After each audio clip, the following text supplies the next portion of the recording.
очень нравится качаться на качелях. Мы разговариваем с ней. А еще каждый день ходят в бассейн и получают массаж. Это Гульнара Гильманова с 3-летней дочкой Мадиной. У девочки сложный диагноз. Получает паллиативную помощь в Казанском хосписе. Она не разговаривала вообще, а вот здесь вот начала говорить слово «опа», потому что здесь много опалар. Если Гильманова в хосписе первый раз, то Алена Киселева с сыном Никитой помощь здесь получает уже 4 года. Все медсестры, все знакомые врачи видят, как он растет.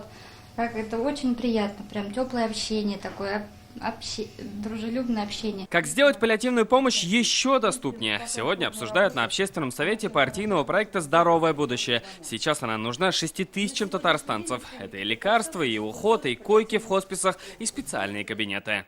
Вот 17 районов, надо 17 кабинетов открыть, более-менее центральные районы, чтобы они работали. И тогда ни жалоб у нас не будет по обезболиванию, потому что города у нас обхвачены обезболиванием. Остро стоит вопрос и с подготовкой кадров. Сейчас для участковых врачей и фельдшеров организовали специальные курсы. Ежемесячно выезжаем в район, проводим обучение по обезболиванию, по уходу для первичного звена. По республике ездят мобильные центры здоровья не только для обследования, но и для практики здорового образа жизни. За последние 2 года для паллиативной помощи республика из федерального бюджета получила почти 200 миллионов рублей. В будущем для такой поддержки должна запуститься специальная программа. Как раз что в нее должно войти, сегодня также обсуждают в рамках партийного проекта «Единой России». Слово «отмучился» есть только в русском языке. И вот это мы должны искоренить. У нас люди не должны мучиться.